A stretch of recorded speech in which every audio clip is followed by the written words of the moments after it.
This is the Clutch Picks Betting Podcast, presented by ClutchPoints, powered by DraftKings. Like, follow, and subscribe.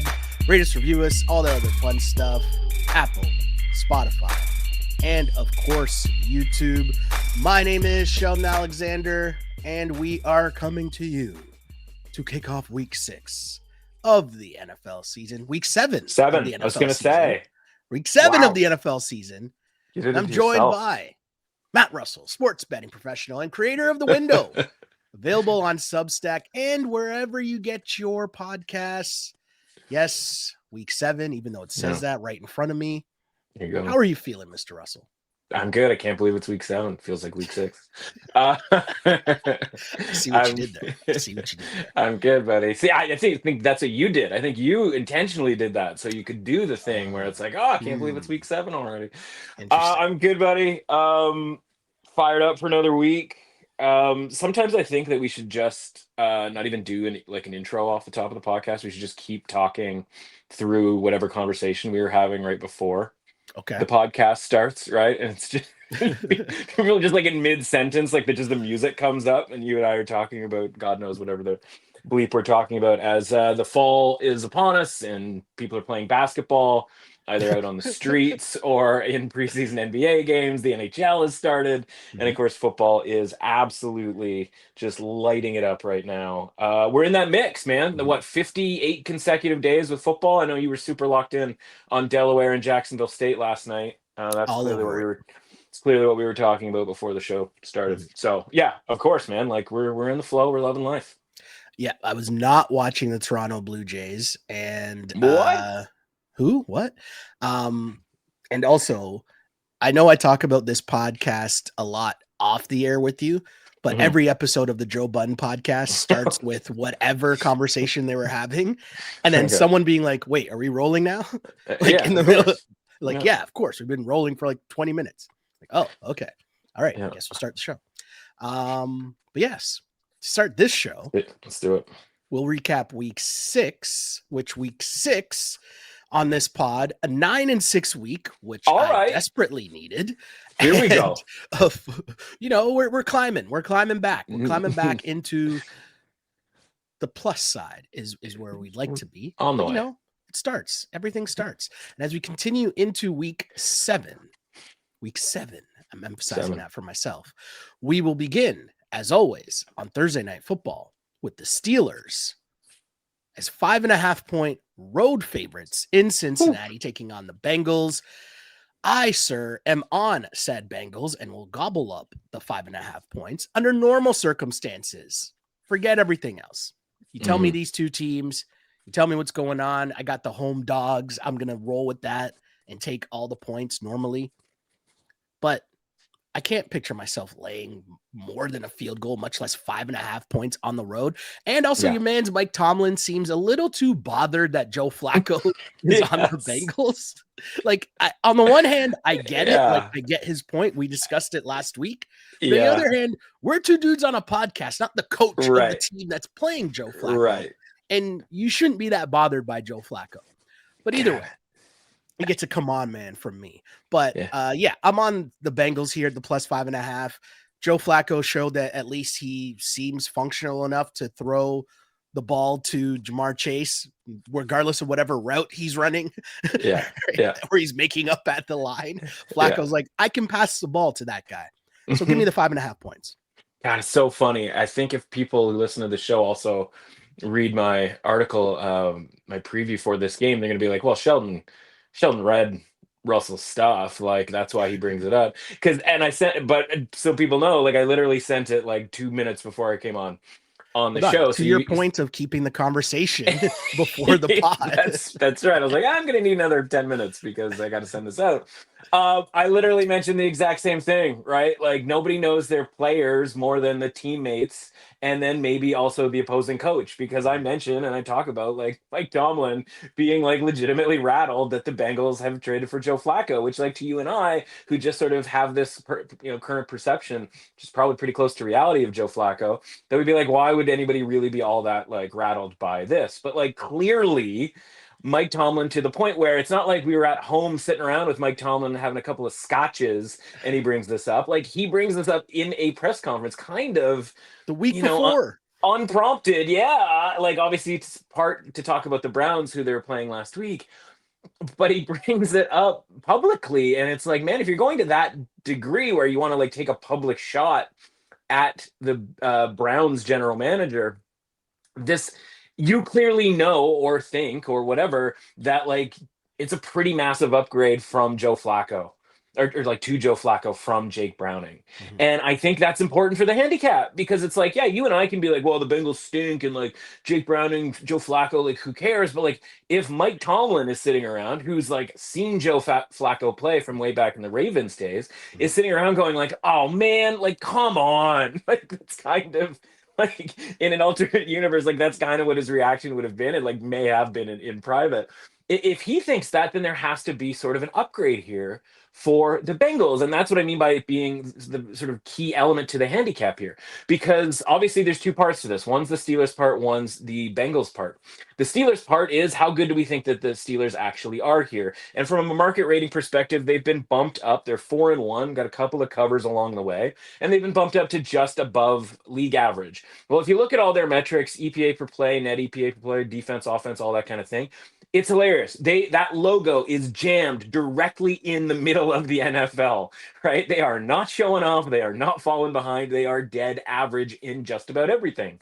And so you go, okay, like rating them a little bit above average is, you know, a little bit of an overrating them because of their record. You know, all right, fine. It's not all that drastic. But then when you look at the Bengals, who were 14.5-point underdogs against the Packers last week, which means they were considered the worst team in the NFL going into last week, right? That the snapshot, the short term, they were the worst. They were considered worse than the Tennessee Titans. Their rating last week was like 23 out of 100, right? We always talk about the out of 100 rating. Of course, the Steelers being league average would be 50. They're rated 23. They go and they lose in Green Bay and they cover, which is great. Mhm. And I think people look at it like, well, Bengals lost. Of course they did. Everybody had them in, had the Packers in Survivor.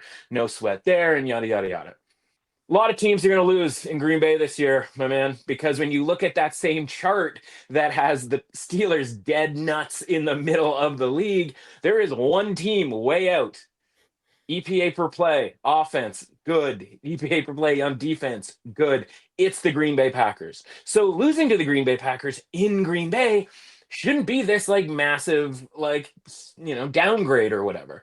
And of course, the Bengals don't get downgraded by that. They do get upgraded by it, but they only get upgraded to make this number where they're 5.5-point home underdogs against a league average team here. They're only at 28 out of 100. Again, like it's a short week, and again, Joe Flacco's barely been there even a week. But you saw last week, man, Flacco's getting the ball out on time. Jamar Chase and T. Higgins at least feel alive again. They feel something. Yeah. And when it comes to this team, right, like with Joe Burrow's not around, those two guys need to feel something. They need to feel alive. And they didn't. You saw it against the Broncos on that Monday Night Football game, and then again against the Lions early on. It's just like they were just walking around not expecting the ball to be in the correct place. With Joe Flacco, particularly because he has no real interest in getting hit, like his opposing quarterback this Thursday, which is kind of a fun little matchup, the Icy Hot Bowl. He wants to get that ball out quick. So I don't know that it's going to be like deep down the field bomb type stuff, like maybe timing routes with a lot of air under it. But like Joe Flacco's getting the ball out quick here. He's going to get in the hands of T. Higgins and Jamar Chase particularly. And again, like you said, I just don't know how the Steelers are, you know, anything more than just kind of an average team. And I think there's a universe here where with some of these teams, listen, there's going to be teams that just suck all year long. Your Tennessee Titans, for example, right? Oof. Like they're just going to be bad. We know they're going to be bad before the season. They are, in fact, bad. Coaches get fired. It's total upheaval. It's a GD mess. There are also teams who are going to have injuries like the Bengals, like the Ravens, who are going to get booted down to the absolute sort of rock bottom. And because it's the NFL and everybody has pride, they're going to slowly crawl their way back up. And sometimes that means trading for a guy like Joe Flacco, which, by the way, they did, because the Cincinnati Bengals are in second place in this division. Yeah. Like, check it out. That's a fact, In real right? life. Like I'm like, really? Like, yeah, 'cause, the Browns and the Ravens are in that division. And so when you look at it and you go, all right, Cincinnati's playing this primetime game, right, at home, when we're talking about pride, when we're talking about energy, against a team that they're only a game and a half behind if they win this game, right? They can go three and believe they'd be what, 3-4, where Pittsburgh would be 4-3, something along those lines, and they would have the early tiebreaker having won this game, right? They'd essentially be one game back if they win this game. And so if you're Cincinnati, you haven't given up on the season because you're looking right in front of you at an opponent that you play twice a year coming to your stadium. And you're like, yeah, maybe the Ravens go on some crazy run here with Lamar Jackson coming back, but like, this is it. Like, this is kind of their Super Bowl, right? Like, this is the game of the year for the Bengals. So, if Flacco can get the ball in the hands of the guys he can get the ball to, and it's honestly the best wide receiver duo he's ever played with. Yeah. Right? Like, think about the teams that he was on with the Jets and even the Ravens when the Ravens were good. The wide receivers weren't particularly any good on that team. And so I just look at it and I go, like, this is, again, we keep going, like, last chance for Joe Flacco to, like, live the dream here. I don't know that there's really that much difference between these two teams. One just got sort of a stroke of bad luck, and the backup quarterback didn't, necessarily do anything.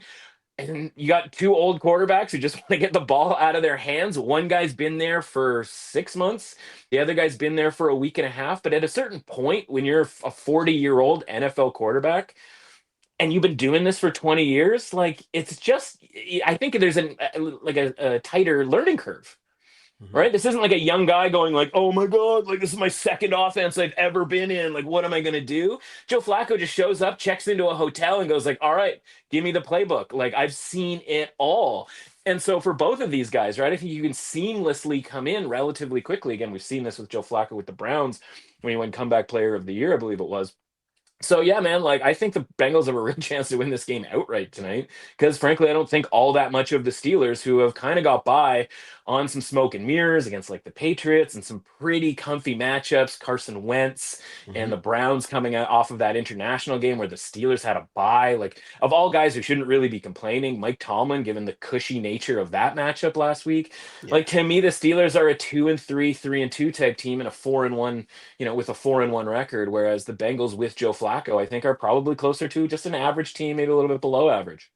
Yeah, and 5.5 points, like, that's a lot of points. A lot of points, and I love taking those points at home in a divisional matchup. Let's go. We move on to London. Speaking of London, let's go. We got the Rams and the Jags. Rams 3-point favorites. No Puka. Is that official? I've looked like it was leaning that way. Yeah, I think we're gonna have to wait on that. The official word, but yeah, I mean, I'm seeing him not play. Like, that would be my sort of a hobbled Puka is not good. Period. For the and Rams. Not remotely worth it. Yeah, it's a huge part of the Rams offense, clearly. And you're playing in London, and I like to take the points when we're in London, especially when one team is not considered to be brutally horrible. As if I remember last week, you got me to switch to taking said points with said bad team because of the fact that it was in London. Yeah, and it's not like the Jets, did much to cover that spread, but the point was that two teams in London. Oh, they did. Let's just take some points. And you know what? Not a fan of the Jags. Anyone following this pod knows, the Jags last week against Seahawks did not really do much to make me more of a fan of said Jags. But here we are. I'm going to take the 3 points. Banged up Rams team. Matthew Stafford, he needs Puka. He needs a healthy Puka for that offense to work and cook as it should. I'm on the points here with the Jacksonville Jaguars +3. So you were alluding to it a little bit, right? With the Jets last week, getting that victory despite like going backwards on average every time they even try to pass play. Incredible. It's just the best, Mhm. like just the jetsiest type of stuff, right? But like, and we'll talk about this a little bit later on with the Broncos, but everybody just kind of looks at the Jets because the numbers were so stark, but it's like, I don't recall the Broncos looking like a house on fire last week. And Right. then I just sort of look at it and I go, from a handicapping standpoint, right? You and I, we always talk about ratings, but we also talk about range. Every Mhm. team has a range, and when there's crazy amounts of injuries, the rating will kind of blow out through the bottom of that range. And to get out through the top of that range, like you have to slowly work your way up, cover a bunch of games, and prove to me that you are way better than the range that we prescribed to you before the season starts. So, all that to say is, before the season started, we had the Rams at around 55 at their bottom, to maybe like, hey, if everything goes well, they could be a 70. Mhm. And everything's gone largely pretty well, and they've moved up to about a 64, right? Which is like slightly Mhm. above kind of the middle of that range, the average that we expected of them, right? So they've been as advertised, essentially. And from the Jags standpoint, it's been honestly kind of the same. They have moved up, a little bit. The win over the Chiefs was, a significant type of deal. But when it comes to these games in Europe, entirely, I think just every team plays to the bottom of their range. It's Yes. why all these games suck. Like, or, Yeah. or, or they're just, even when they're close, and they all seem to be close, Yeah. right? But it's just, you're still left going like, yeah, this game-winning field goal would feel a lot more interesting if this game had been more interesting this morning, Yeah. It's like normally we think a right? close football game means a good football game. It's like, no, no, And it's that's not true. always bad. Yeah. And it always comes down to 3 points somehow, but it's never impressive for either side. And you go, yeah, because you know what? They're hauling stuff, like the equipment team and all of them are hauling stuff like weeks beforehand. It's just a massive production to get over there and to play these games. And so nobody plays. It's this weird environment where everybody's got a different jersey on, and like it's just a complete mess. And so I go, okay, well, what if like we just expected every team to play at the bottom of their range for these games, and then made the line essentially based off of that. And so I start playing around with the numbers, and I go, okay, if we kicked the Rams down to 55 and we kicked the Jags, who were sort of, their range was a little bit tighter, it's going to be kind of around 45 to, obviously people had high hopes for Liam Cohen, and obviously when you beat the Chiefs, that's sort of, not proven necessarily, but at least suggested that that might be the case. Yeah. And so maybe they could be a 59 this year, Mhm. right? Like that's the great goal for the Jags. But I think the bottom end of the Jags is closer to like 45. And so you can kind of see where I'm going with this, where the numbers get a little bit tighter, where if the expectations for the Jags is that they play below average, and the expectations for the Rams is they play just a little bit above average, all of a sudden things tighten up a little bit, and you get to a point where this line is certainly less than 3.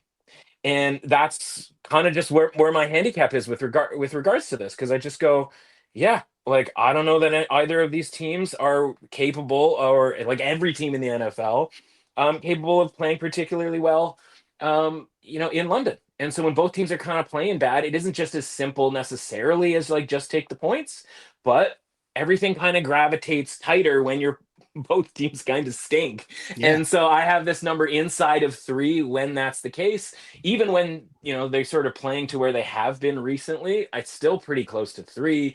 And then you factor in that like Puka Nacua might not play. And what happens to the offense there? What happens to the Jags defense being able to shift over to only have to worry, quote unquote, about Devontae Adams? And the Yeah. Jags run defense has been pretty good this year, right? And so again, we've talked about this before. The Rams offense, and from a run perspective, is Kyron Williams, 3 yards in a cloud of dust. It dries up really, really quick, man. It really Yeah. does. And so, you can do the thing where like the Jags are used to playing overseas, and like maybe that's worth a half a point. And, maybe it is, maybe it isn't. It's just more like which team is more used to playing kind of a crap type of like game where they're just like having to slog through it. And it's like that might be the Jags in this case. So for getting 3 points here, especially if Puka Nacua is out, yeah, I think I'm with you.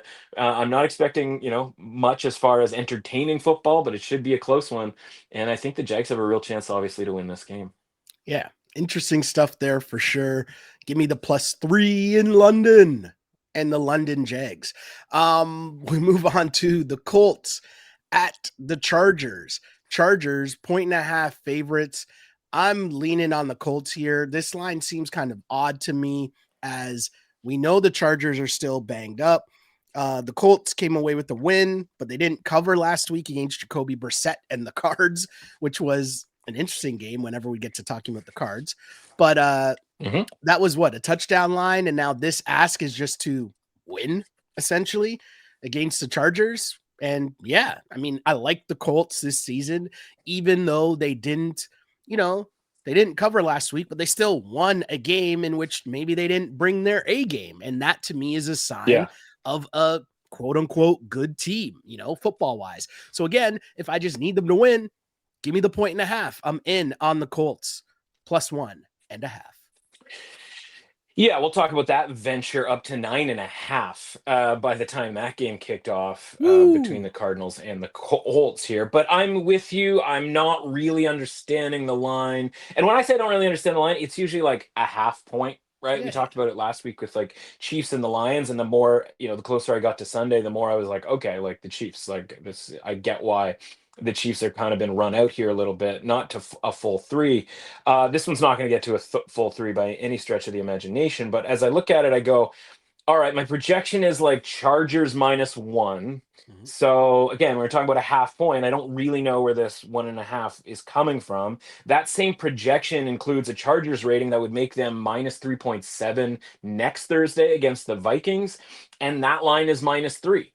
Okay. So either like we should be jumping right now on Chargers -3 for Thursday, or the Chargers rating is just too high right now. At which point, if you drop the Chargers rating, instead of me having it projected at -1 for the Chargers, it's going to have it projected around a pick 'em. Right. And so essentially you're getting in this sort of universe here a +1.5 on a pick 'em game. Is that like going to be the difference between winning and losing? No, not necessarily. But it's worth mentioning, right? The LA Chargers have played 2 games at SoFi Stadium this year.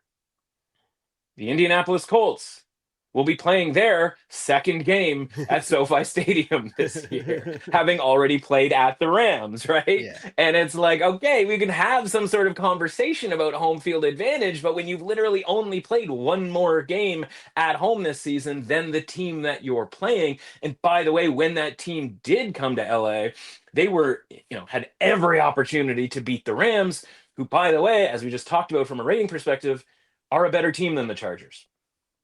Yeah. So it's like, okay, we've already seen the Colts come to LA, play a better team, do so to the point where they probably should have won. And we don't really think that the Chargers have any home field advantage, even at the best of times. And especially this early in the season when they've only played 3 times. This will be their 3rd time playing at home. So yeah, I'm with you here. I go, okay, like I guess we're getting just 1.5 points when maybe we don't necessarily need it. It's been relatively few and far between where we've actually gotten an opportunity to bet on the Colts. Obviously a team that you and I have talked about liking since before the season, when people say nobody saw this coming with the Colts and Daniel Jones. Not true. A couple of people did, the ones on this podcast. So, again, I don't know that they're necessarily definitely going to win by any stretch of the imagination. Don't get me wrong here, but I just look at it and I go, the Chargers, as always, really banged up. I guess they're getting credit for having to come back against the Dolphins last week. Cool. Okay. Yeah, cool, I guess. And maybe the Colts are getting downgraded because of that Cardinals game. Again, we'll talk more about about that game from the Cardinals perspective, but I think that's like a little unfair because the Cardinals, obviously, from a perception standpoint, have taken a hit over the last couple of weeks. Yeah. So yeah, I think that this is kind of a nice little spot here for the Colts, coming off of maybe a game that the public thought that they should be pounding the Cardinals in. And when they don't, people get disappointed about it. And maybe when they look up and they see that Justin Herbert's driving the Chargers for a comeback win, they get into that. But it's like, why were you in the position where you needed a comeback win in the first place? Yeah, we'll get to the Dolphins for sure, because got some thoughts there, as always, about Money Mike and co. But yeah, I'm on the Colts in that one for sure. Continuing with Sunday's action, we got the Eagles 1.5 favorites. This 1.5 stuff, I don't like it. 1.5 favorites against the Vikings in Minnesota. There's a chance we're seeing JJ McCarthy. I don't know if that helps or hurts the Vikings, to be honest. And to be honest, at this point, I'm not even sure if Jalen helps or hurts the Eagles at this point, after they were embarrassed last week against the New York Football Giants. lots going on there for sure. But now you're going against Brian Flores and company coming off a bye. Eagles played last Thursday, so I mean they got extra rest there as well. This is a weird one, but I'm gonna just take the Eagles because this my lesson that I'm trying to learn here is that year in and year out, the Eagles have this run where they just look like, wait, what is going on? What is happening? The whole world is on fire. And then they come back and, just play well. Is that going to be this week? I don't know. Trying to predict what the Eagles are going to do week in, week out has been a tough thing this year, especially when their star defensive player is resting with a heel injury. Is that what he had? Like, I don't know. There's just a lot going on in Eagles land. I'm on the Eagles, but I don't really like it. And I'm going to guess that you probably don't like it either. I don't, because I mean, I'm watching that game on Thursday. And listen, you don't want to get wrapped up in one game, but just the absolute disinterest, lifelessness, lack of creativity, hustle, whatever, that you can have the two runs that they started that game with Saquon Barkley, just absolutely like wide, I want to say wide open, but like wide open lanes, right? Yeah. And then just not be able to do that ever again. Like again, I don't know enough about the football X and O's to just understand how that can dry up so quickly. But even in that drive where that dries up, when it's Jalen Hurts like on a quarterback run, and like, I don't know, man, like there's a universe in which this whole like Jalen Hurts doing these tush pushes and squatting 400 pounds is like a really good idea when you're 21 years old. But by the time you hit your mid 20s, the legs get a little bit slower. And I don't have any fear of Jalen Hurts running the football. None. If I'm betting against the Eagles, right? Like, when was the last time, right? And like, again, from a physicality standpoint, like he's hard to bring down around the goal line and all of that, but like they might just be burning the mileage on Jalen Hurts's legs. And, again, like it's not a danger in any way. And honestly, his arm is not really that much of a danger from time to time. And you just kind of sit there and you go, like, I respect everything you've done in your career so far, but and that's part of it too, where it's like, yeah, we won the Super Bowl last year. Like, what do we care about September and October? And go, okay, fine. Like, if that's the attitude, that's cool too. But from an actual on the field standpoint here, I'm not doing anything because this line is -1.5. So like, where is it going to go? Yeah. Right. If it's going to Eagles -3, then like, I don't care who's involved. I'm going to take the Vikings +3 points. Yeah. But if it goes to Vikings -1.5, okay, I don't really feel like we lost that much when it comes to value, because my point being is I'm waiting to see whether Quinyon Mitchell is going to play in this game. He was limited in practice on Wednesday with a hamstring. Kind of important if you're a cornerback. And so if he does not play, the whole thing falls apart for the Eagles defense. Haley Ringo gets prominently involved, right? Like Adoree Jackson, who's already prominently involved, becomes like the guy who has to play Justin Jefferson. Like, what's think about the Giants receivers who are just torching Ringo out there on Thursday night. All right, Justin Jefferson, like, dude, like, this is a bad scene. And so like they don't have the same pass rush that they've had, or even as recently as last year. And they couldn't stop the run. Again, maybe that was because Jalen Carter was out. I'm not relying on Jalen Carter at this point to do, to be some sort of superhero, right? He's been out for 2 different games here for 2 drastically different reasons. And everybody in the meantime had sort of said like how he's out of shape and like, they've been bummed out with his play. And so there's a lot of these guys in the league where it's like, oh, they're without this guy or that guy might not play. And it's like, was he playing all that well in the first place? And so between that and, the other element on the offensive side is Landon Dickerson, right? He, limited practice on Wednesday with an ankle injury. Dickerson and Mitchell are guys who you're not going to hear that much about, but if those guys go out, like, it's kind of a house of cards, right? Yeah. The Saquon Barkley thing doesn't work, and it hasn't worked the way that it did last season. I mean, think about how much easier football is when you can hand the ball to Saquon Barkley and he can just run it for 2,000 yards. Well, that's not around anymore. And we think that, Jalen might be a little bit slower. And AJ Brown, like, I don't know what book he's reading on the sidelines, right? And it's just like, eventually, this is the NFL, and you got to show up to play some of these games and not hope that a blocked field goal or blocked punt sets you on your way to victory. And so it wasn't really all that surprising in sort of retrospect last week that they lost to the Giants, because it's like that Giants team has a ton of energy. This Eagles team does not. And that's what everybody had been complaining about through the first 4 games, where they just happened to manage to win those games, where like a couple of plays go this way or that way, even going back to the Cowboys game at the start of the first game of the season. And maybe this team is really just a 1-4. We talk about like the Steelers being a 3-2 or 2-3 team with a 4-1 record. Mm-hmm. I don't know, man. Like, this Eagles team feels like they might be a 500 team that just happened to have won their first 4 games on some, honestly pretty fortunate type of plays. So I just go, okay, we're going to drop their rating, but like, how far can we drop it? They're still rated in the 60s. Mm-hmm. I wasn't a 60s team. Put it this way, man. Like, the Giants won by 17 last Thursday. Which are you more comfortable with? Bumping the Giants up to the point where you can expect them to play, right? Because there has to be overlap for one team to beat the other, right? Like the Giants either had to play at a 60 level, right? Like that of a sort of division contender to win by 17, or the Eagles had to play so badly that they fell back, that their bottom of their range touches kind of the top end of the range of the Giants.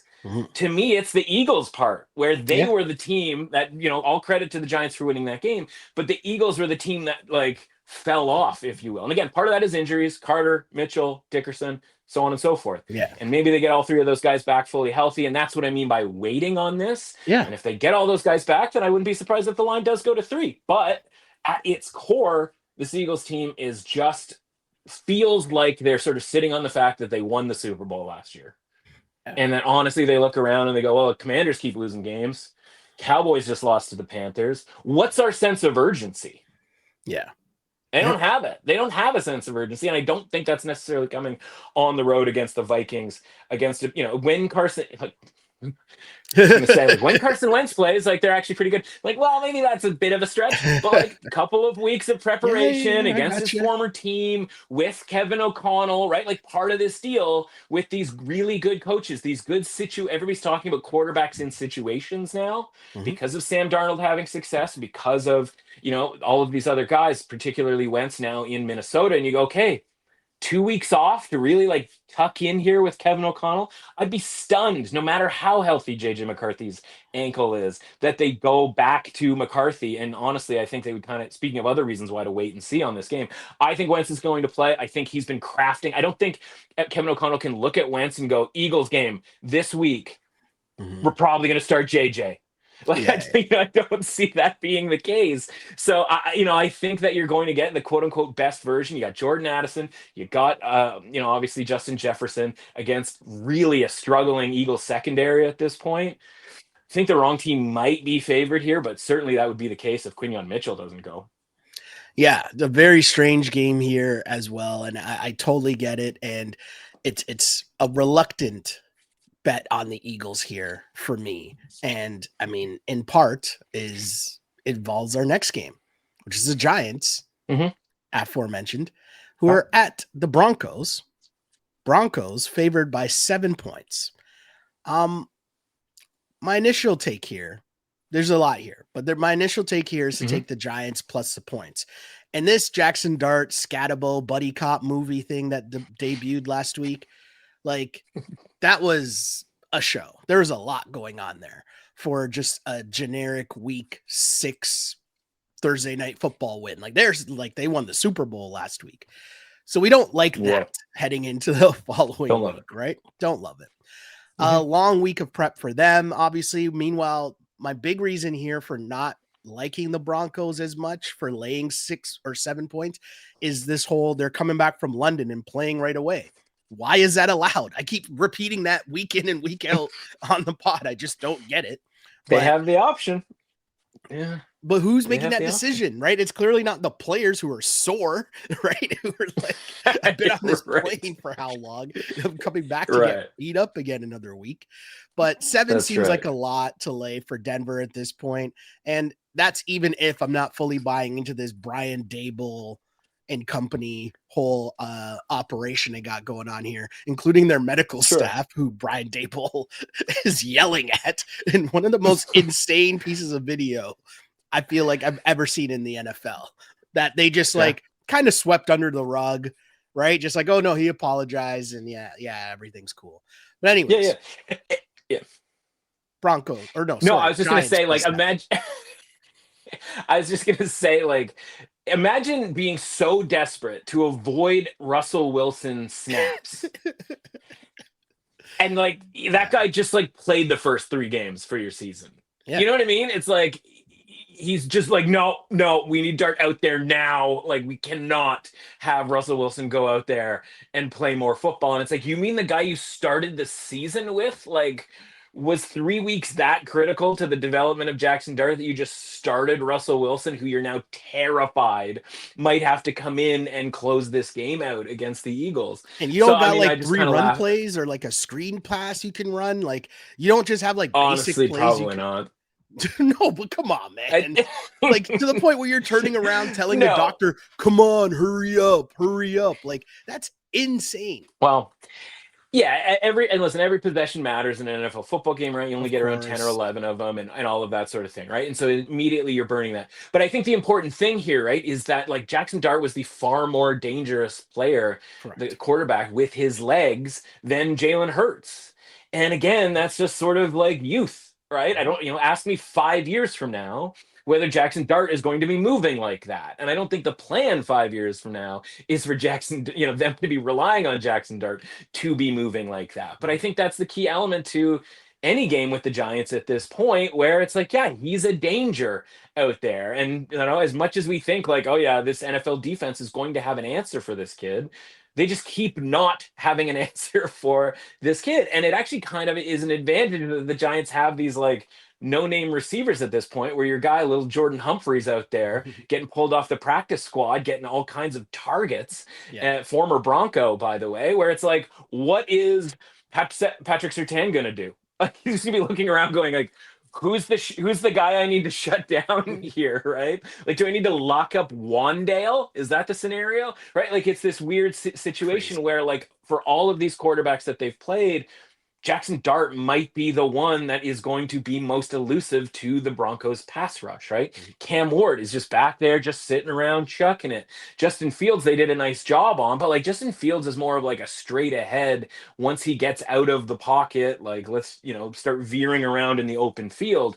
Not that elusive when it comes to being in the pocket, or he would have been sacked 9 times in that game. So, I'm going to take the 7 points here with the Giants.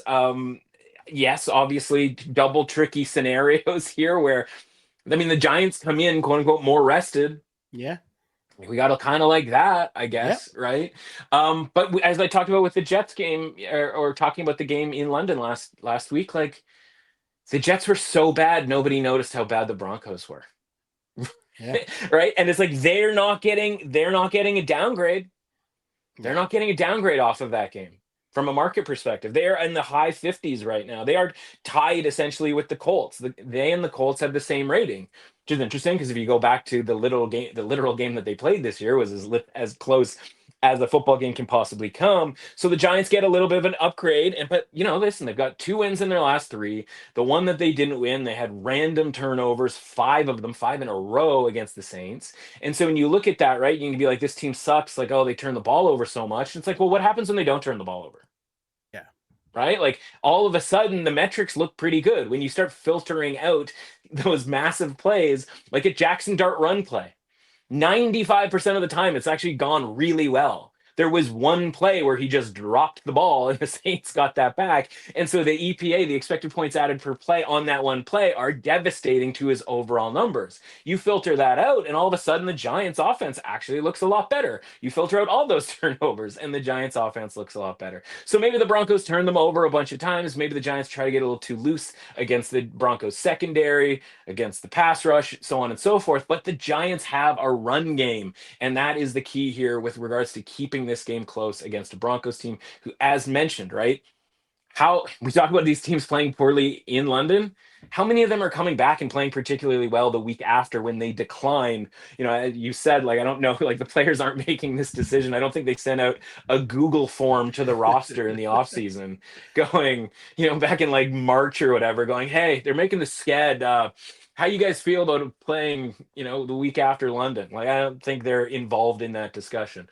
So yeah, they're probably not super thrilled about it either. And so yeah, I just, again, I just look at it and I go, how many of these teams are really playing all that well a week after? And when you have a Giants game or Giants team that game last week wasn't a jump and hug game, right? It wasn't this sort of emotional high in that type of a way. It was more just like, yeah, we're capable. Like, yeah, maybe they don't know that the Eagles might have just totally no-showed that game. They don't care. They're just like, yeah, they're feeling really good about themselves in sort of a quiet, nice, sort of vibe type of a way versus like being on that like super mega high that the Jags were, for example, 2 weeks ago, where they have to play a game 6 days after beating the Chiefs at the, with a crazy play at the last second. So kind of a nice little spot here for the Giants, I think, to be competitive and maybe even do another bit of a surprise result potentially.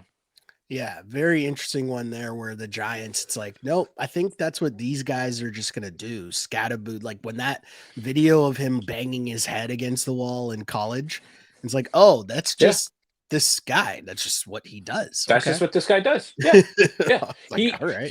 I mean, anybody who watched him play in Arizona State's playoff game, right? Where he was single-hand, he's throwing bombs, he's running over dudes, right? Like you just go, yeah, like that guy's the player. Like it's not going to look great in the combine when they're asking him to run 40s and do agile, whatever stuff. But like there was a clip from that Saints game. Like one of these NFL Films type clips, right? And it was a veteran linebacker whose name's escaping me right now, but he was talking about Scatterbo going like, yo, when that guy hits, like, it's different. And you could see them, mic'd up, right? And then he's talking all kinds of bleep to Scatterbo.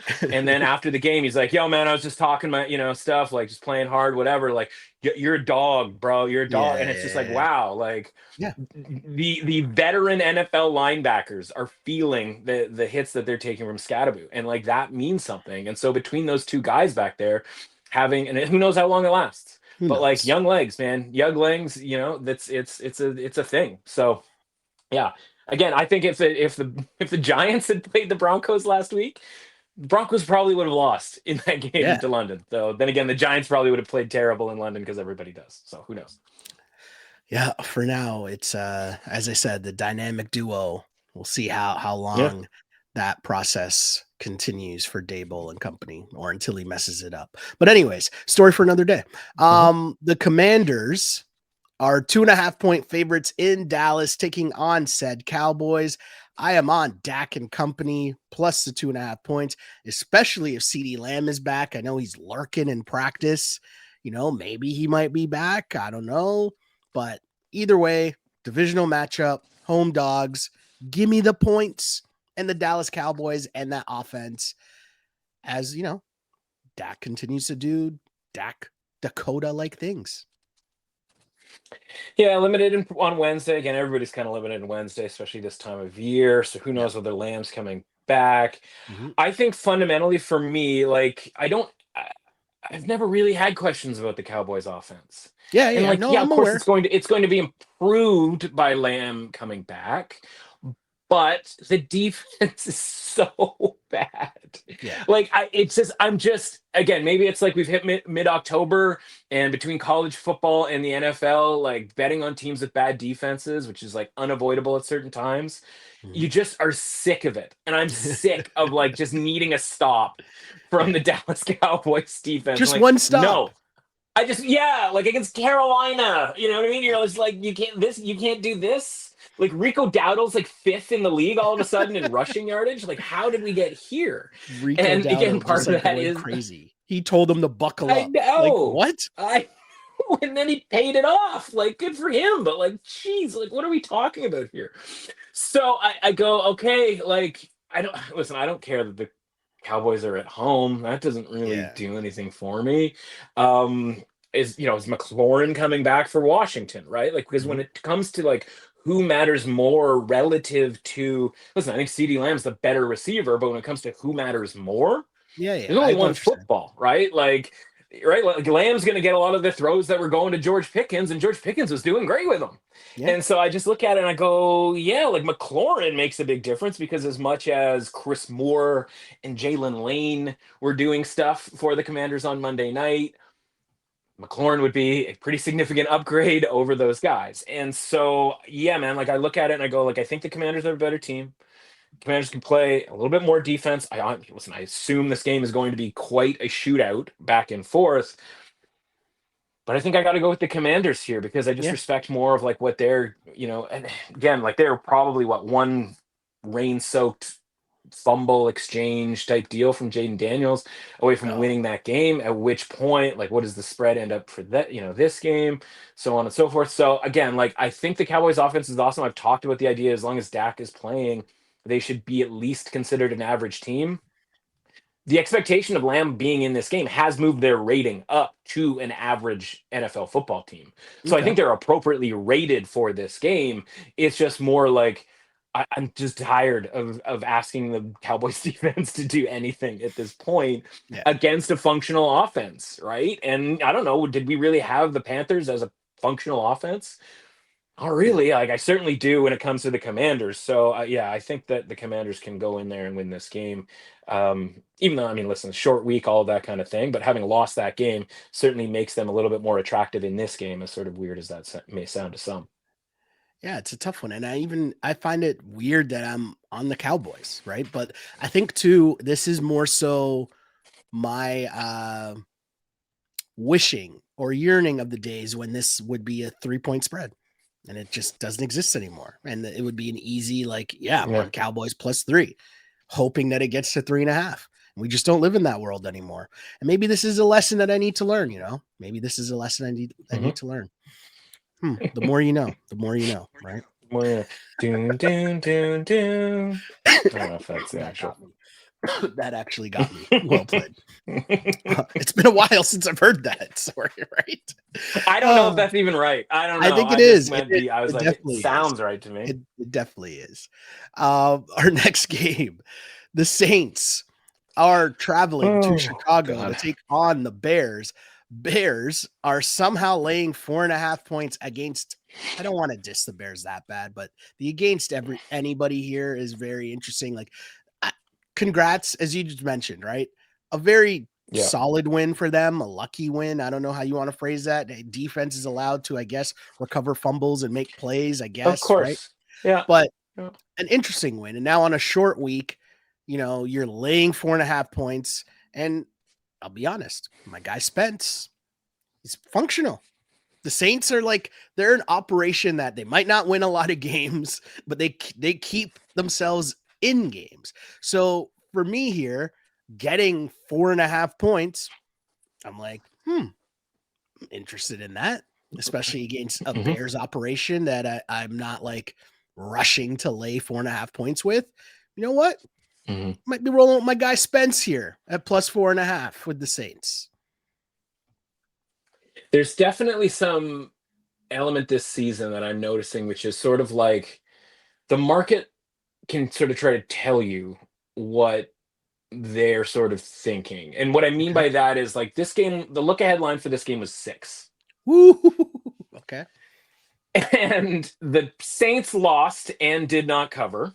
Correct. The Bears won as 5.5 point underdogs. By Yep. the way, their line moved away from them before that game. That game was 4.5 all week and moved away to 5.5. Okay.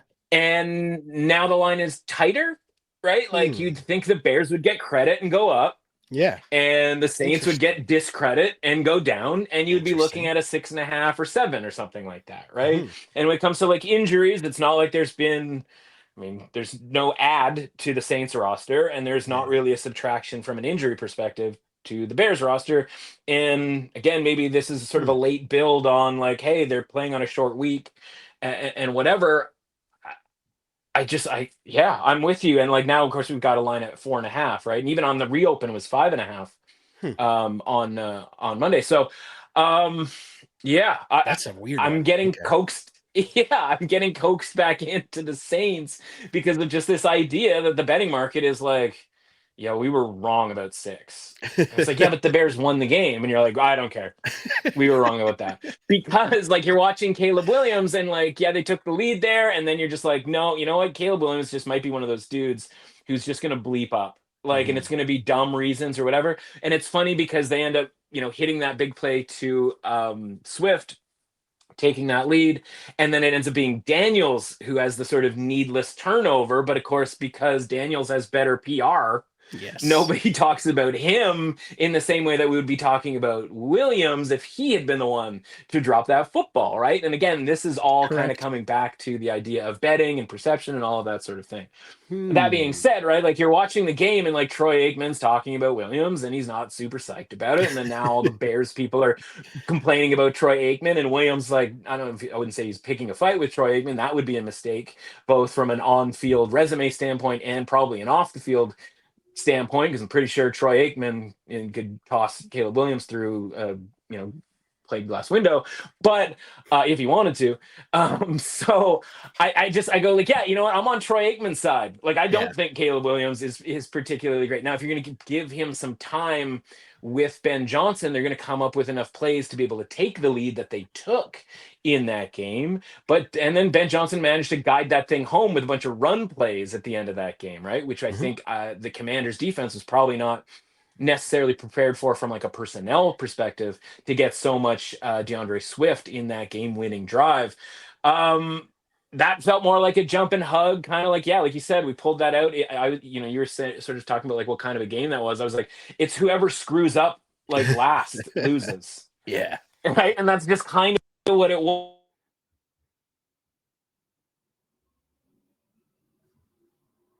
Yeah, I don't know that in the same way that the Commanders shouldn't have been 5.5 points favorites to anybody, I don't really think that the Bears should be 4.5 points favorites to anybody, as you were sort of alluding to there. So, yeah, I'm with you here. I think this is like kind of a high variance type of game that the Saints could theoretically win. I was really impressed with the Saints' run defense last week. They held the Patriots to like 2 yards per carry in that game. They don't end up winning and certainly don't end up covering.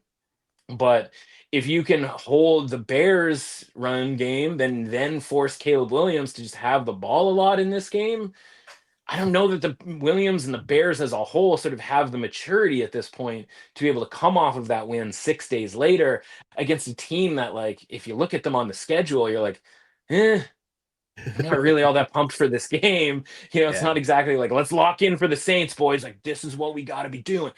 No, like I would never lay it with the Bears here. Maybe they win, maybe they cover. I just would never lay it with the Bears.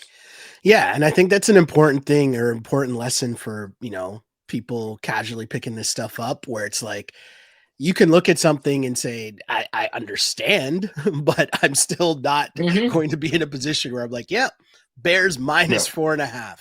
Yeah, just not a world I'm in. We move on to our next game. The Chiefs. I mean, speaking of worlds I'm not in, the Chiefs at home, this line stunned me. 11.5 point favorites to the Raiders. And listen, longtime listeners of this pod know that if you went through the history of my picks on this pod, I probably lay the points with the Chiefs more than any other pick in the history of this podcast. So I love betting the Chiefs. But 11.5 points in a divisional game to a Raiders team in which we've seen Aiden O'Connell, Jimmy G, Antonio Pierce led Raiders teams somehow put up a fight against the Chiefs, right? That's not exactly a murderer's row of Brady, Belichick, Pats dynasty. Here we got Brady, Pete Carroll, and Geno Smith Raiders. I'm not saying that I'm that sold on this iteration of the Raiders, but to cover 11.5 points, I don't know if 1 week of seeing the Chiefs get some points and continue to get some help from the refs is going to make me magically be like, okay, we're laying 11.5 points in the division against the Raiders. I don't like it. That's a lot of points. And again, much like you just said, the Raiders could get blown out, right? Geno's done a lot of bleepery over the start of this season, and I get that, but I'm just not in a position to lay 11.5 here. This is wild because, like, yeah, if we were an overproduced outfit here right now, we would go and it would just be like a speed scroll of all of the times you're like Chiefs minus 9.5, Chiefs minus 8.5, Chiefs minus 12.5. Like just different outfits Yeah. for the two of us in the same location. Just progressively looking older and older over the last 6 years. Me being like 2 touchdowns. Yeah, they could win by 2 touchdowns, no problem. They could do that. They could do that easily. 2 touchdowns. They could win by that. Of course they could. They could win by that honestly kind of easily. No, I'm now in the role of like I kind of think it's all right. Like, okay. and here's the difference. What are you doing to me here? Like, no, here's the difference. At what are they at now? 3-3, 4-3, 4-3, right? Yeah, with a legitimate division, right? Mm-hmm. Where it's Chargers are in the mix and the Broncos are in the mix, and it's like we don't have time to sort of bleep around here. Meanwhile, they also get Rashee Rice back this week, which was always kind of the target for us at for week 7, which means that the Chiefs are 3-3. And so I just look at it and I go like, this isn't like these other years where the Chiefs were relying solely on defense. Yep. Could only muster a certain amount of points because their red zone offense wasn't very good. And by the way, when you look at the metrics this season, you'll be like, yeah, the red zone offense still really isn't very good. But it's like, well, they also didn't have Xavier Worthy and they didn't have Rashee Rice, right? And so this whole thing starts to get a little better. And we'll see.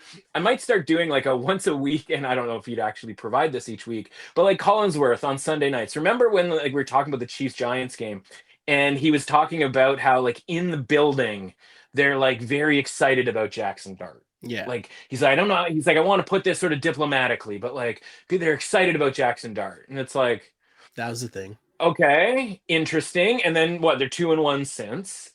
And then last week he did the same thing. And they're like, just so you know, like they're really excited to have Rashee Rice back. And it's like, yeah, I believe that, right? Because you got some randoms out there running around, like Juju Brown, who's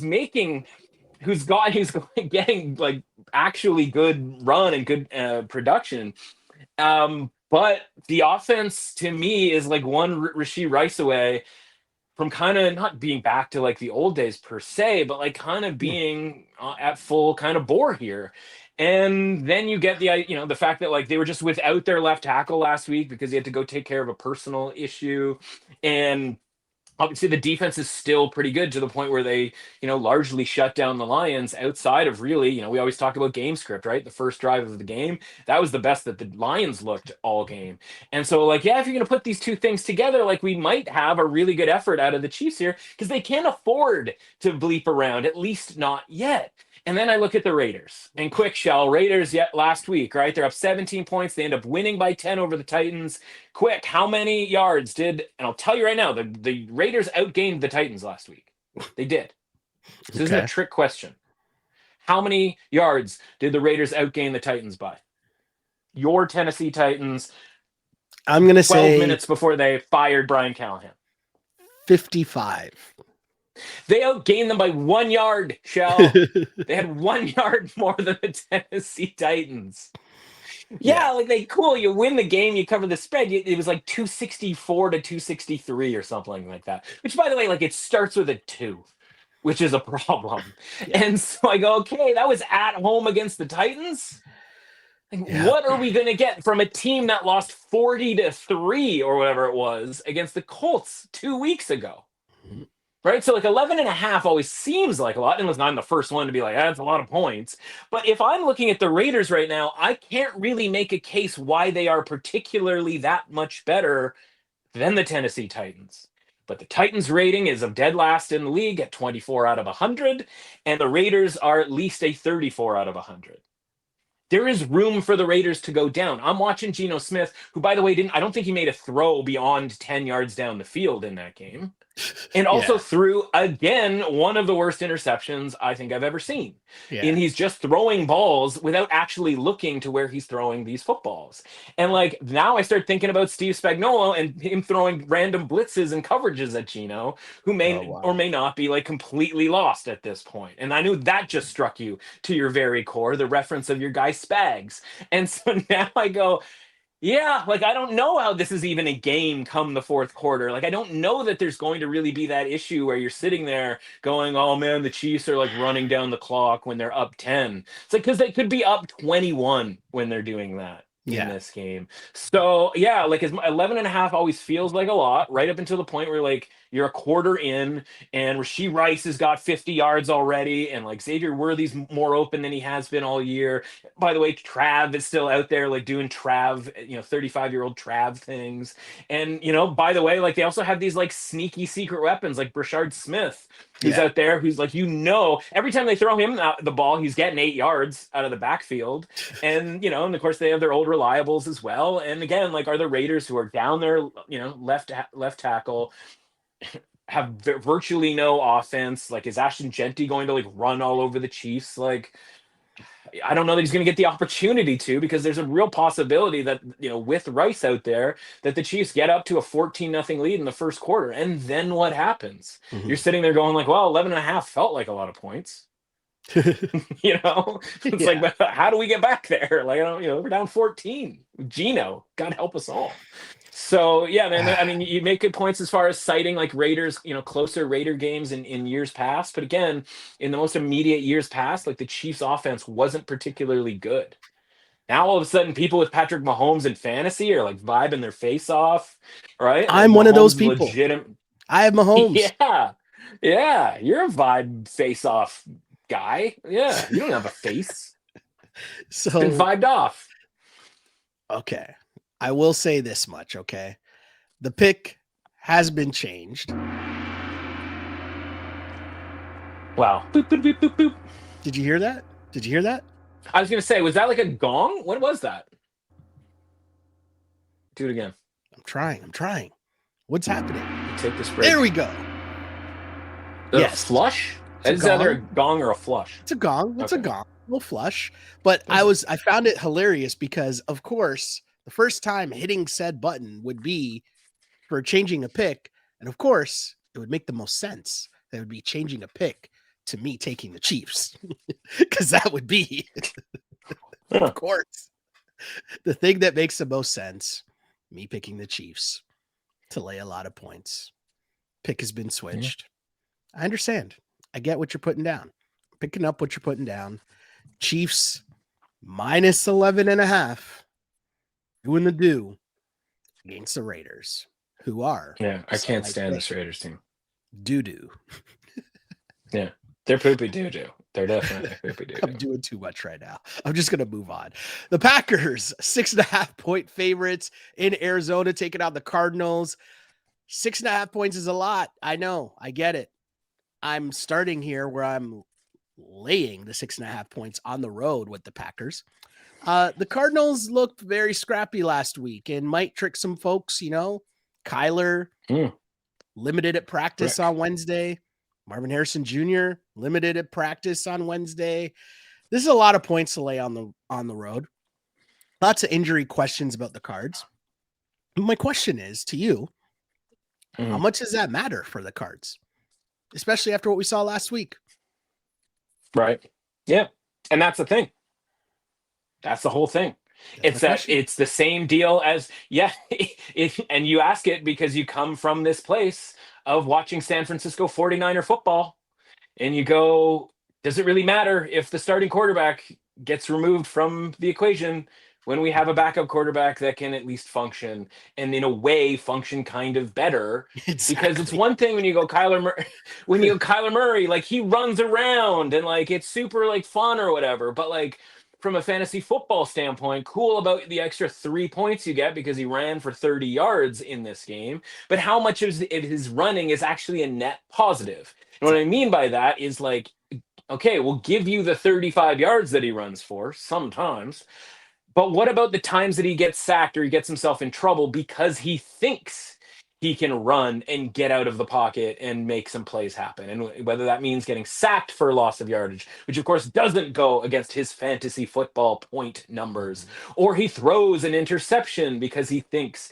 that, he's gotten free and somebody is loose and now he's going to make this spectacular play, when instead, like the Joe Flacco's and Aaron Rodgers of the world, you have this elderly quarterback who just comes in and goes, you know what? I'm going to throw the ball where the ball is supposed to go. And I've got, again, in the case of Brissett, maybe the best set of weaponry that he's ever had, and maybe the best offensive system that he has potentially ever had. And so I would much prefer that Brissett play in this game, especially if it means, by the way, as far as like waiting and seeing type of a deal, especially if it means that this thing ticks up, because as we saw last week, a line that was 4.5 before the Cardinals-Titans fiasco and before the Colts pummeled the Raiders, who again probably are just dog bleep. That line goes from 4.5 to 6.5, 7, and then when Murray gets ruled out, it goes to 9.5. That's 2.5 with a key number move across. Like, no, that is not appropriate for the move from Murray to Brissett, because I think Brissett is, I don't know about the better quarterback, but the quarterback relative to the market that I am more comfortable with. Marvin Harrison Jr. is questionable for this game. That would be suboptimal. So is Michael Wilson and Zay Jones.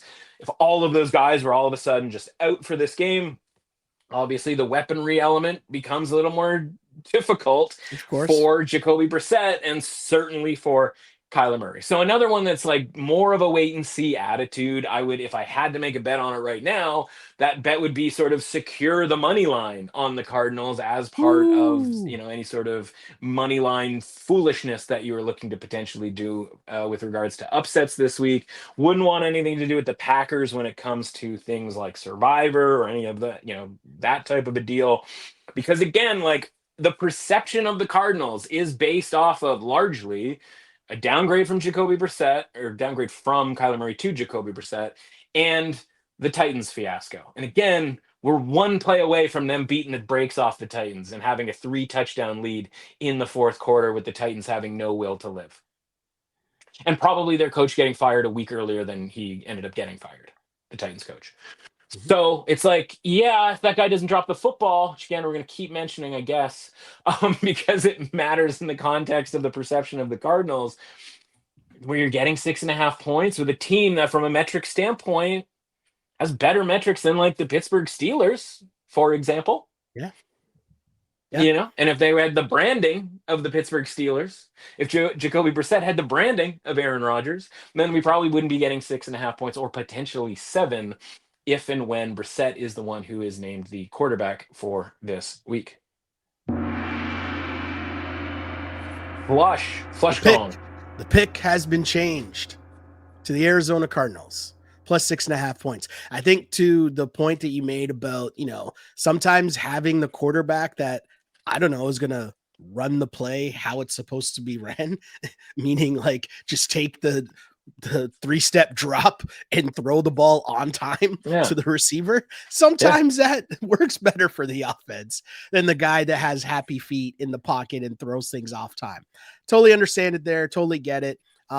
Wait and see with what this line becomes for sure, because as you mentioned last week, it was interesting seeing all the movement with that Cardinals line right before game time. But yeah, Cards plus 6.5 for me here, as we've changed 2 picks in a row here. I don't know what's going on here, but lots on the move, lots on the go as of late on this podcast of such. We move on to our next game. The Patriots 7-point road favorites against the aforementioned Tennessee Titans.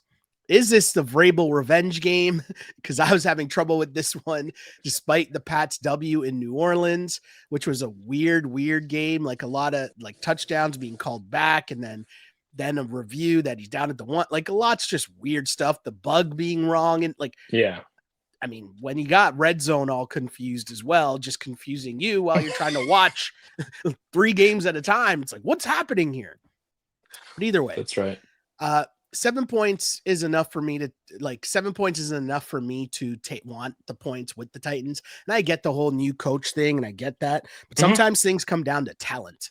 And I'm not sure how much talent resides in that Tennessee Titans locker room, which again, getting rid of your coach, I mean, you might remove a little bit of your assness. Does that make sense? No, not really. But you know what I'm saying? Like the quarterback still says they're ass. It's not like getting rid of your coach makes your team not ass. So I'm still going to lay the points here, because I feel like my one worry would be, of course, the backdoor cover. But I feel like Vrabel is not gonna like stop. I don't see him like running out the clock or like, okay, yeah, we're cool. Yeah. Kill, kill, kill. Kill, kill, kill. All right. It's funny. You're like, I don't think like firing the coach is going to make them any more or less ass. And I'm like, I kind of think it is. Like that guy. Like that's kind of the point. I'm like, yeah, but like he really sucked. Like he was lost, right? This wasn't like there's a lot of different scenarios in which a coach gets fired, right? And obviously a lot of them are sort of first time head coaches. And this guy just didn't know what he was doing. Like he didn't know the rules of football, right? That's The tough. one elbow doesn't equal 2 feet. It's like, actually, yes, it does, sir. That's like kind of a basic one, right? Like that all of us know. Didn't really get how clocks worked, timeouts, fourth downs, like all of the stuff that's like just the head coach's job. And so listen, our boy Mike McCoy is coming strutting in here, and like I don't know that he's a leader of men in any kind of sort of long-term capacity, but it is worth reminding society at large that Jeff Saturday won a football game as an NFL head coach. That is true. When everyone You know what I in the mean? So, world was going against them that week, yeah. Well, and then he just never did again, basically, right? And so you just go, yeah, if that dude can walk into an organization and the team can sort of rally, maybe not because the Jeff Saturdays of the world, the Mike McCoys of the world are there. Instead, they're just rallying in that we're playing a home game after our coach, after we got our coach fired. By the way, like the idea like Mike Vrabel's coming back to Tennessee, like it's revenge time for like Mike Vrabel, as if like he gets to go out there and start making plays, always kind of cracks me up, because it's like, what, a bunch of those players were on the team when Mike Vrabel was the head coach, and like maybe they've got a little something for their former coach, because no matter what, sort of who you blame in all of this, like these are things, man. Like everybody's the hero of their own story, right? So if you were one of these players, if you were Jeffrey Simmons, I don't know what Jeffrey Simmons' feelings are about Mike, Vrabel, but like maybe he wasn't pumped with how things ended there. So I don't know. The point is like Jeffrey Simmons has a lot more say on what transpires on the football field, on a play-to-play basis than Mike Vrabel necessarily does, at least from like an emotion, a sort of all of that sort of intrinsic type of stuff. That being said, like, am I like dying to bet on the Titans here? Like, no, I'm not. But like from a fundamental like rating perspective, I already talked about the Titans being rated as the worst team in the NFL. Meanwhile, the Patriots keep getting credit, and they are at the absolute peak of their range prescribed to them before the season started. So if they cover this game, if they win by more than 7, despite the fact that the Titans are ass, we're going to have to move the Patriots. We're going to have to shift the Patriots' range, right? Everybody takes a step to the left, so to speak. Problem is, most of the time when you hit the sort of brink of your range, it doesn't usually result in then exceeding expectations again, right? Because the whole point of the range is that like it tells you what the expectations are. And so the Patriots just beat the Bills in Buffalo and then covered 3.5 in New Orleans and now are in Tennessee. And what's the key word in all of that, Shell? It's in. It's the 3rd road game in a row for the Patriots. And the ask is to exceed expectations, not just from your average, but from the high point of what we thought from before the season. And it's just like, man, is that ever asking a lot? And right now, the only sort of argument for the Patriots to win this game by more than 1 score, outside of the fact that the Titans are bad, but that's why the point spread is where the point spread is this just sort of nebulous idea of Mike Vrabel wanting to kind of like put it on his former team, right? There's a very real possibility that we get a sort of Jeff Saturday-like effort out of the Titans here, and this game is a 1-score game headed into the 4th quarter, at which point sort of piling on becomes not really the whole point. The point becomes, let's just get out of here with a victory. I imagine the Patriots probably still win this game. I certainly refuse to bet on the Titans to win football games, no matter who the coach is. But at 7 points, like I think it's pretty clear that the value, the thing that we are supposed to bet on, the thing that is supposed to cover, say, 55% of the time, is Tennessee +7 here because of all the reasons that I just said. It's a very tough one. I'm sticking with the Patriots, but I will say this. If this is a close game and the game is covered, I need the first question asked to Cam Ward to be, keeping it a buck, what would you rate your team's performance in week 1 with their new coach? Close quote. I need that to be the first question. Keeping it a buck. Anyways, we move on to the Panthers, who are 1.5 favorites. Back to these 1.5 lines. Jeez. 1.5 favorites against the Jets. And the Panthers, the 3-3 Panthers, winners of 2 in a row Panthers, winners of 3 of their last 4 Panthers in actual NFL real games. Said Panthers are rolling right now. And now they're taking on a New York Jets team who had a horrible loss in London last week. And again, no bye week. Let's just play another football game days later. Not a good spot for this 0-6 Justin Fields, -10 yards, and Aaron Glenn led operation of the Jets. I don't know. Like, you look at this team, and this might be an opportunity for them to maybe finally win a game this season. Because, bad teams are looking at their schedule. Like, there's a couple here where they're like, hey, maybe we might get one. You got it. But all those things I just laid before might have the body feeling a little differently. And that's what makes me hesitant on taking the Jets. Because the same way that, the Jets are looking at their sched being like, hey, this might be a dub for us. The Panthers are doing the same thing. Panthers are rolling. And I'm okay to take the Panthers one more week before having them disappoint me and go back to their normal Panthers brand of football. I'm okay with that if this happens in this week. I'm just not in a position right now with Aaron Glenn and company. Yeah, I'm looking at it just because you bring it up, because it's exactly the type of thing, right, that we would talk about on the podcast with some of these teams that get this deep when they haven't won a game. You go like, well, they're going to win one. Right? And retrospectively, if like at the end of the season, like, well, they beat the Panthers at home, you'd be like, yeah, okay. Like, I get it. They do also have the Browns off of their bye week 3 weeks from now. Ooh. So they could, in theory, be 0-8, having their bye week and then playing the Browns at home. And they do have the Dolphins, you're right, early in December. So there are there are 2 potential wins going forward. Yeah. So this is funny because, like, if I said to you, hey, like, I think I did say this to you before the season started on this podcast, like, I've got like Carolina long shot tickets to win the division. Yeah. Even right now, like, in theory, you're hearing that sentence, you're like, oh God, like, I'm sorry to hear that. But like, if they just beat the Jets, they're 4-3, whereas Tampa Bay is a 5.5-point underdog, which we'll get to in Detroit this week. And if they lose that game, they are 5-2. And all of a sudden the Panthers are 1 game out of the division if both favorites actually win this week. And so I just go like, yeah, I don't know if this is sort of how I drew it up with regards to the Panthers kind of having a chance to get involved here. That being said, like, I'm not betting on. I don't think I can bet on the Jets. And I know we're supposed to bet on the Jets. I don't think I can do that.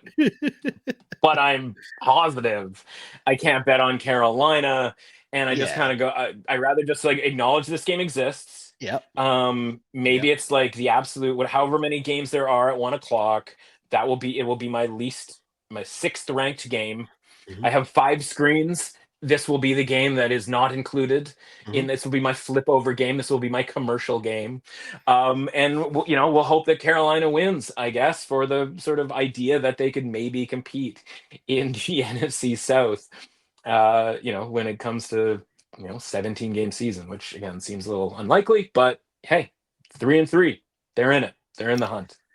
Yeah, the Aaron Glenn stuff is just really tough. Some baffling just coaching moves last week that has me just like, I don't know if I can advise anybody to lay actual real money on this game at all. Right? Like, what are we doing here? Right? We keep it going though with where are we here? Dolphins at the Browns. And the Cleveland Browns are 2.5-point home favorites. That's where we're at with the Miami Dolphins. That you are 2.5-point underdogs in Cleveland against the Browns. Now, Yeah. it says here that I'm on the Miami Dolphins, right? And, want nothing to do with the Dolphins in a while. They did cover last week. They almost beat a banged up Chargers team. And then your man's Tua is calling out the whole team's leadership, in which I'm pretty sure there's a C on his jersey that says captain. Yeah. So he's calling out himself, I guess. I don't know what's going on in that team's locker room. But the Browns looked very horrible against the Steelers. And the Browns, we know that in part, again, was fresh off of their London trip and playing a football game days later. Your man's Dylan Gabriel. He looks, I don't even know how to describe Dylan Gabriel. He's playing. He's in the game, right? Yeah. He's doing some stuff. He's dropping back. Yeah, he's doing some stuff. But essentially, this is just two bad teams here, and I'm just taking the points. Not going to lie to you. Yeah, that's totally fine. And I think I agree with you here. It's not the most comfortable thing. It's one of those deals where, like, I don't know, we're on year a billion of like wanting the Browns to be successful. And so, you know what I mean? Like we go, oh, they have a chance, like home game here, like against the Dolphins. The Dolphins have only won one game all season. Like they're stinky. Like this is the chance for the Browns to win. And like all of that would be cool if like they were, say, 2.5-point home underdogs.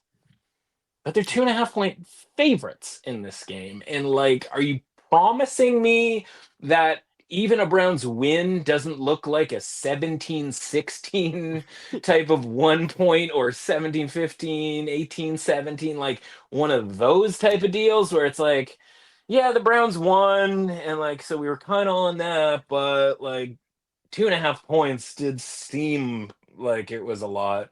And so this Dolphins team that we all kind of like make fun of, pretty good performance in Buffalo, right? Like could have won the game, and for all of like the bad leadership and the team players not being accountable, like they do have the lead against the Chargers in that game last week. Late. And like they literally had to sort of give up a late field goal.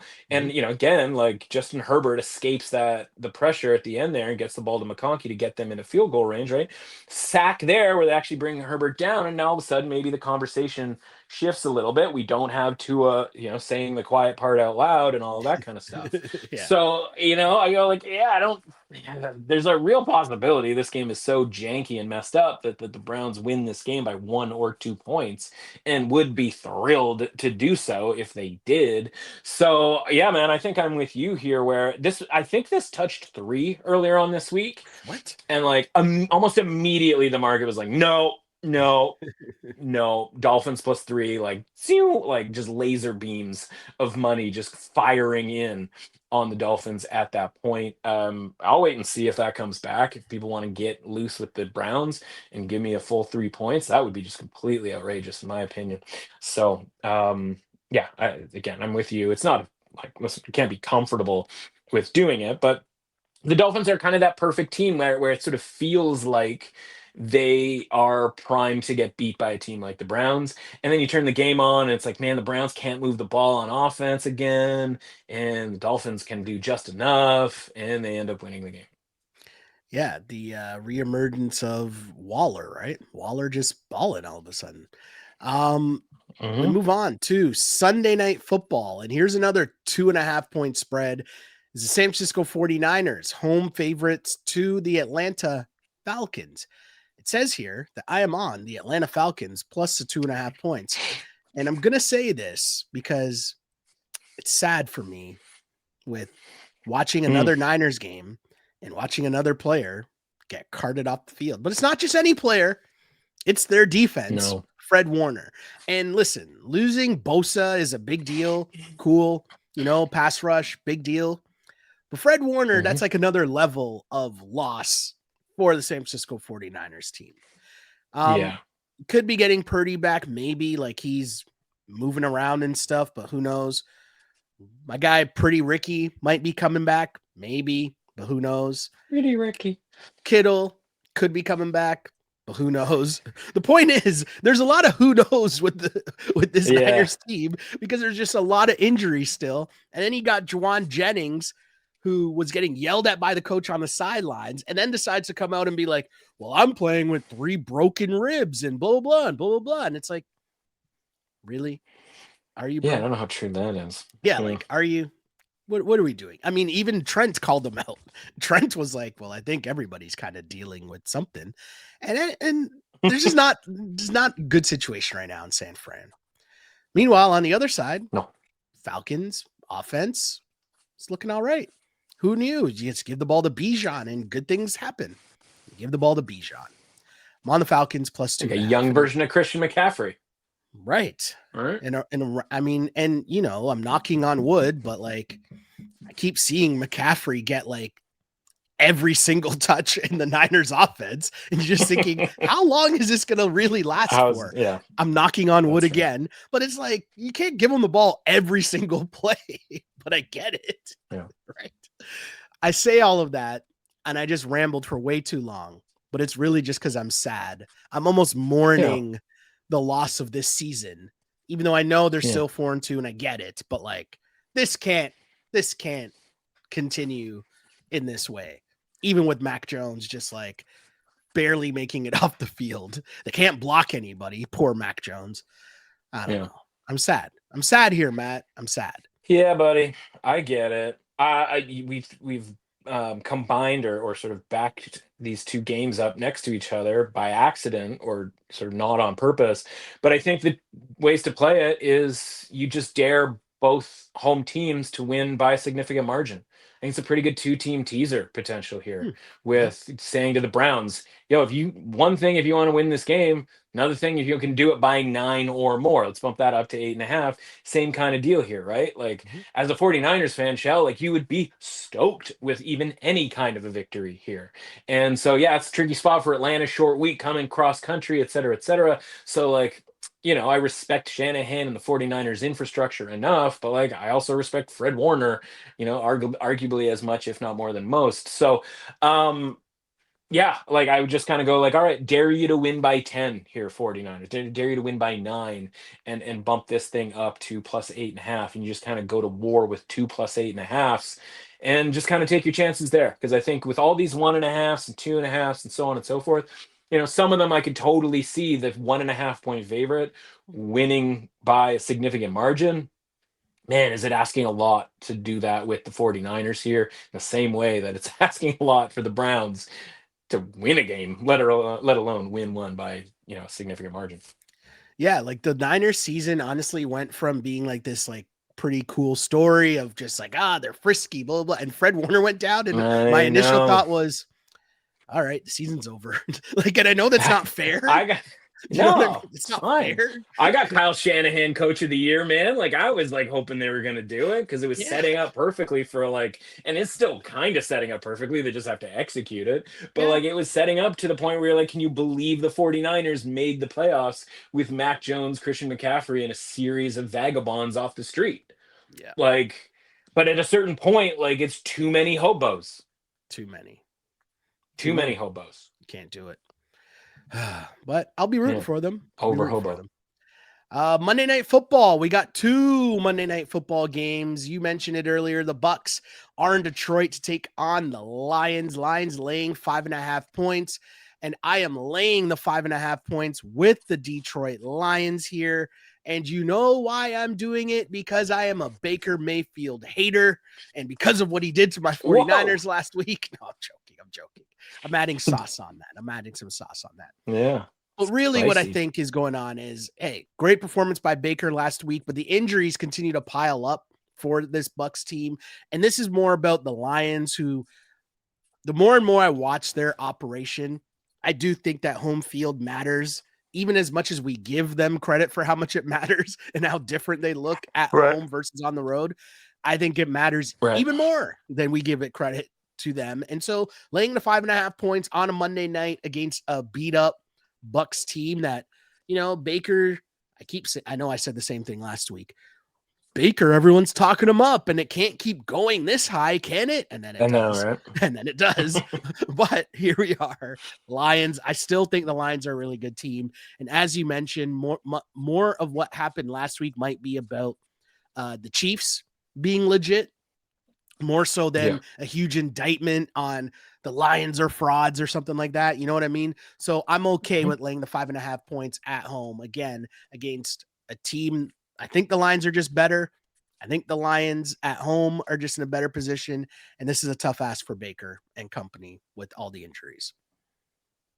Yeah, you get the impression, at least, I mean, God, they just keep winning football games. It's wild, but like, and honestly, coming really close. They are so close to being 6-0. I get the impression that with, I'm looking at like the depth chart, right? And it's DQ, DQ, DQ, doubtful and questionable. It's quite frankly a blizzard of injuries. Yep. I see what you did there. That like thank you. That they're just trying to get to the bye week, right? It's at Lions this week and then at Saints next week. And then they finally get their bye week. And at that point, like, then it's maybe, okay, we can kind of go from there. And if they lost this game, they go to 5-2, which if you probably told the Buccaneers before the season started, hey, we're without Tristan Wirfs to start the season. Mike Evans is going to go down. Emeka Buka is going to be awesome, but then he is going to get hurt. We haven't even seen Jalen McMillan. Like, I totally forgot about him at one point. Bucky Irving not going to play. And again, maybe not next week either. And you just go like, I don't know how you're going to be 5-1. And the answer is going to be Baker Mayfield is going to be a superhuman freak show that does awesome stuff on the football field. And like totally valid that like he is the quote unquote MVP through the first 6 weeks, the first third of the season. He's not the favorite to win the MVP because all of that, they don't announce any of that midway through the season. We still have to play 15 more games? No, 11 more games. So, I don't know that anything that happens on Monday sort of changes the outlook for Mayfield. I don't think that anything that happens changes the outlook for the Buccaneers. And so I would probably agree with you here without having sort of gotten deep into the weeds when it comes to Monday night. The one thing that it's like, everything kind of sets up in theory for the Lions. And because it's the NFL and then something has to come in and kind of like mess with the handicap. Your guy Brian Branch has to go haul off and punch Juju Smith-Schuster in the face at the end of that game. And just now you're sitting there going like, oh, that the team who by Sunday I didn't want, I wanted to bet on the Chiefs. I bet on the Chiefs because of all the injuries to the secondary, loses another guy in the secondary for one game. It's like, oh my God. And it's like, well, how about the one dude right now? Not the one, because there's a handful of guys, but one of the dudes you don't want to go shorthanded into a game against is all of a sudden Baker Mayfield. And so it's just, that is so annoying where, they're without Terrion Arnold, Avonte Maddox, and then the IRs are just, there's 5 different defensive backs on the IR. And it's just a grim kind of situation here where they're going to be without 2 of their 5 sort of starting defensive backs in this game. And it's just like, man, I don't want that.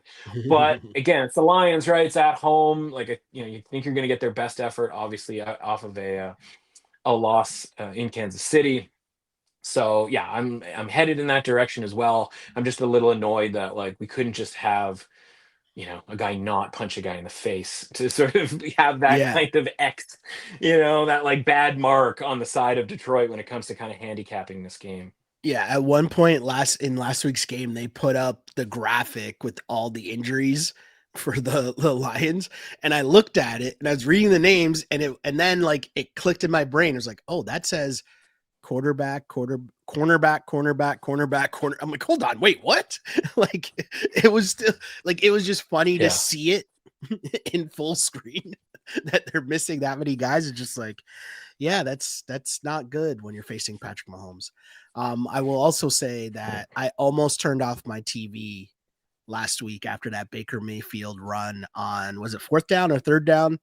This 3rd down, that scramble. 14. Yeah. I almost turned off my TV and almost turned off my TV again when I was later watching SportsCenter with Scott Van Pelt and Kyle Brandt. And Kyle Brandt tried to say that Baker Mayfield run was just as good, if not better, than the Marshawn Lynch beast mode run. And I'm like, do we really have to do this? No, like, we don't. Do we really have to just say such ridiculous things for no reason? Because like we do realize I was in the playoffs, right? And he ran like 80 yards and he jumped in the air and told the whole world to suck it as he jumped into the end zone. Like those two things are not the same, and that's okay.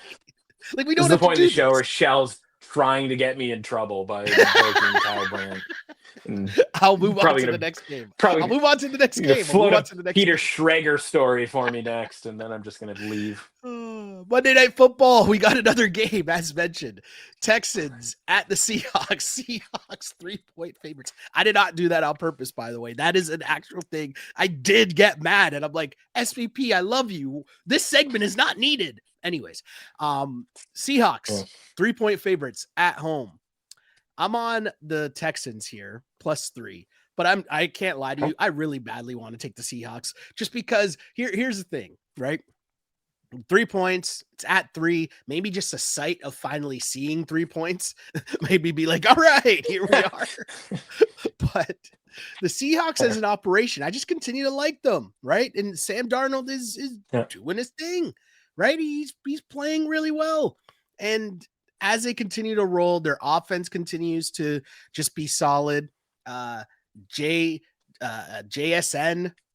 is just, I mean, a revelation to my fantasy team and for their squad, obviously. But, you know, I care about my fantasy team more than I care of division rival Seattle Seahawks.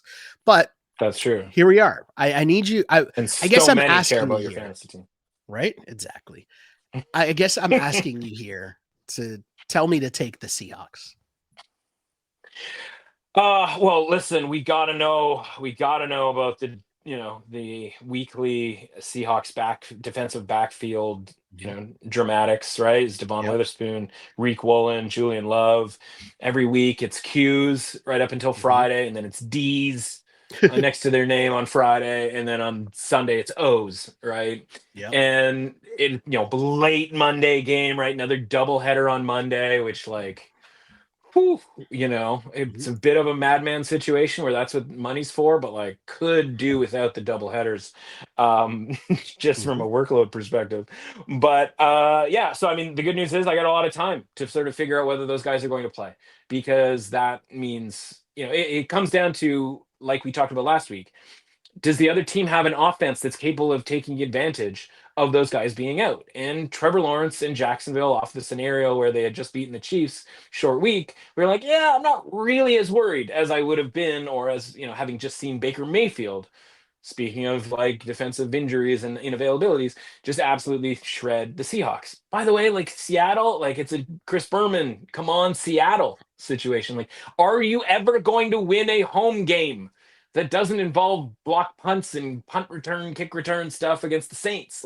This team is unbelievable on the road. 10-1, I think it is, on the road, with Mike McDonald at the helm over the last 2 years. And basically it's the reverse when it comes to playing at home. And again, it's Monday night in Seattle, the 12s, all of that stuff. It's this should be a scenario where CJ Stroud is shook AF. Just should be. Yeah.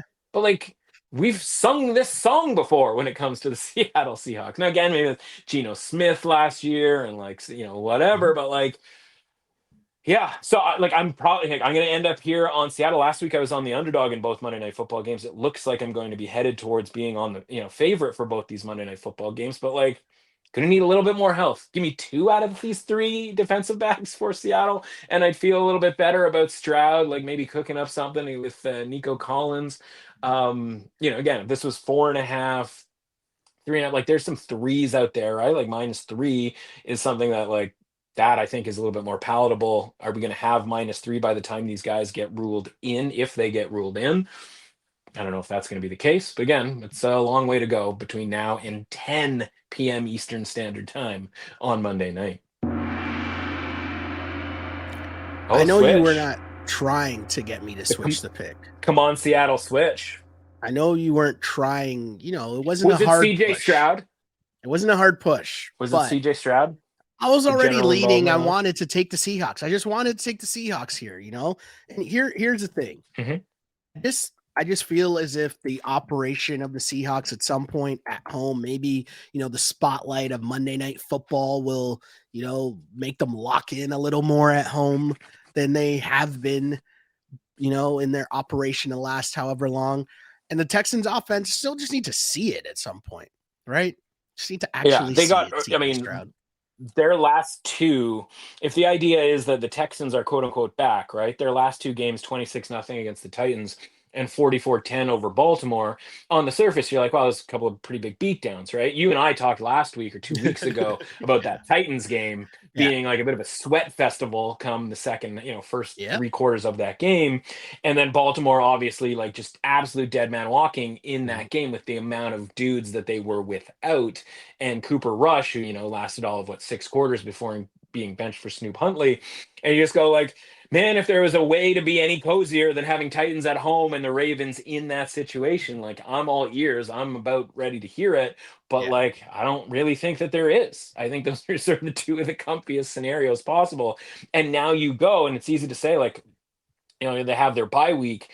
Everybody talks about the bye week as if it's necessarily a positive. I imagine they would have preferred to probably play in week 6, having just won those 2 games, right? And now it's like, okay, you don't get to play again until a road game in Seattle that, again, theoretically is supposed to be difficult, but Seattle just somehow doesn't make it work. I think Seattle's really good, man. I think Sam Darnold's really good in that offense, and I'm more surprised as anybody, right? I thought Seattle had a chance to be really bad on offense, but you mentioned JSN, because I was like, wow, we're replacing DK Metcalf with Cooper Kupp. Like, I don't think that's going to be a good thing. And it's like, it's fine. It just means you just throw the ball to Jackson Smith-Njigba 15 times a game, and he's just running free through the secondary constantly. And you're like, yeah, actually, that works out pretty damn well. And and they have a pretty good defense. And so, they should win this game, and they should do so relatively comfortably. They just kind of haven't in this spot yet. Yep, we shall see. But I know, obviously, you will be talking about said Monday Night Football games up until said Monday Night Football games occur in various different places. And if people wanted said information, where could peoples find said information? Yeah, so specifically the Monday Night Football, all of the Monday Night Football games, all 2 of them every week, are available in individual game betting previews at Yahoo Sports, right? So easily to find there over at Yahoo Sports. They have a betting hub over there that I contribute to, Survivor updates, reports, and advice. This week, you can imagine, based on our conversation here this week, which team I would advise taking in Survivor. Happens to be one that I don't mind laying a ton of points with either this week. And a little bit of college football also over at Yahoo Sports. But fundamentally, you can find everything that I do over at The Window on Substack. Go to Substack, type The Window, sports betting, Matt Russell, et cetera, or go to Twitter at MRussAuthentic, and everything that I do also gets tweeted out through there. One way or another, you'll find all of my stuff. Yes, you will find all of Matt's stuff. And my name is Sheldon Alexander. You can find me on the app formerly known as Twitter at Shell Alexander, on Instagram at Sheldon Alexander. Of course, the podcast available on Apple, Spotify, and of course, the aforementioned YouTube. I feel like I mentioned YouTube earlier, right? That was a thing. But anyways, must have, right? Must have. As I always say, I used to pray for times like this to rhyme like this. This is the Clutch Picks Betting Podcast, as always, unpolished and unapologetic. Until next time, see ya.